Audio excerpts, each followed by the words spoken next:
High বন্ধুরা, শরীর আর চলছে না।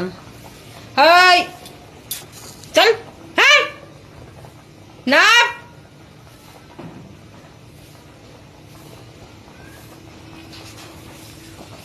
শরীর আর চলছে না। এখন রান্না করতে বসলাম। দাদা ভাই কাজে গেল আর আমি সেই সব ভোর 5টায় উঠেছি। উঠে সব পরিষ্কার করে কাচাকুচো করে সিমেন্ট বালি ভর্তি ছিল এই ঘর বারান্দায়, সব পরিষ্কার করলাম। করে দাদাভাই রুটি নিয়ে এসেছিলো, খেলাম।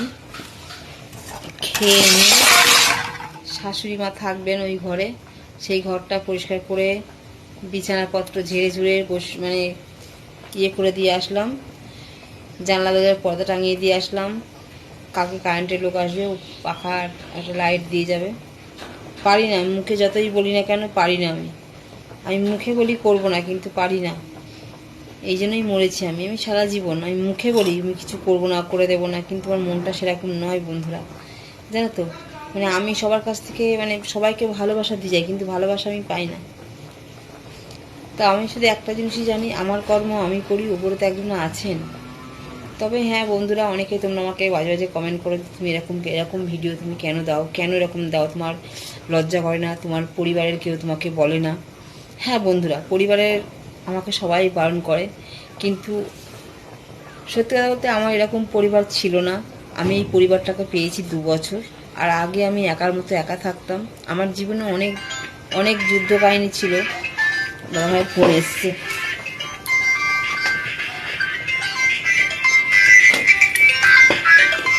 ফোন ধুয়ে কাজে চলে গেছে। কি অবস্থা। হ্যালো, হ্যাঁ দাদাভাই ফোন ধুয়ে কাজে চলে গেছে। ফোন আচ্ছা আচ্ছা আচ্ছা ঠিক আছে, ফোন ধুয়ে কাজে চলে গেছে। ঠিক আছে, দাদাভাই ফোন ধুয়ে কাজে চলে গেছে। কি অবস্থা বলো তো, সব ফোন আসছে। তো যাই হোক, যেটা বলতে বলতে আটকে গেলাম। তো আমার জীবনে কেউ বলার ছিল না, কেউ শাসন করার কেউ ছিল না। এবার আমি যে জায়গায় পৌঁছে গেছি সেখান থেকে পিছাতেও পারছি না। কারণ বন্ধুরা, সত্যি কথা বলতে আমার কেউ হেল্প করার কেউ ছিল না, আমাকে সাহায্য করার কেউ ছিল না। তো আমি এখান থেকে এইভাবে আর্নিং যেটুকুনি আমার কাছে আর্নিং আসে, এটাই কে দেয় বলো তো বন্ধুরা। তো ভেবেছিলাম যে আমার জীবনটা হয়তো এভাবেই চলে যাবে। তো যাই হোক, আমার ফ্যামিলিকে কেউ তোমরা টানবে না। আমার ফ্যামিলি কেউ চায় না আমার জন্য। আমার ফ্যামিলি ভীষণ লজ্জিত। ব্যাপারটা হচ্ছে কি, যে তারা বুঝতে পারছে যে এরকম কেন করছি আমি। তারপর আমি ওদেরকে বলছি যে দেখো, এরকম ফ্যামিলিকে বোঝানোর চেষ্টা করছি যে কী করবো এখন বলো। এইভাবেই চলছে। আর যা কিছু দেখছো, এই একটু একটু আর্নিং আসছে, আর সেই দিয়েই করছি। ঠিক আছে, তো তোমাদের সবই তোমাদের ভালোবাসায়, তোমাদের আশীর্বাদে হচ্ছে। এসব কথা বলে লাভ নেই। তো আমি প্রথম থেকেই আগোড়ায় আমি মানুষকে ভালোবাসি, আঘাত পাই। আমি যতবার আঘাত পাই আমি ততবারই মানুষকে ভালোবাসি। সে আমার শাশুড়ি বলো, আমার বন্ধু বান্ধব বলো, কিংবা আমার পাড়া প্রতিবেশী বলো, যে যাই বলো। কিন্তু একটা জিনিস আমি ভালো রকম বুঝে গেছি বন্ধুরা, তোমরাও জেনে রেখো, যে টাকা না থাকলে তোমার কোনো মূল্য নেই। টাকা না থাকলে তোমার কোনো মূল্য নেই। তুমি যতদিন তুমি দিতে পারবা ভালো, দিতে না পারলেই খারাপ। বুঝেছো বন্ধুরা। তো আমার এই ব্যাপার। তো যাই হোক, অনেক কথা বলে ফেললাম। কালকে শাশুড়ির উপর খুব রাগ হয়েছিল, তাই তোমাদেরকে শেয়ার করেছিলাম। কিন্তু রাত্রিরে ভেবে দেখলাম, সে তো মা, বয়স হয়েছে, তাকেই দেখতে কোথায় যাবে। সে মুখে দুটো কথা বলতেই পারে, আমাদেরকে তো রাগ করলে চলবে না।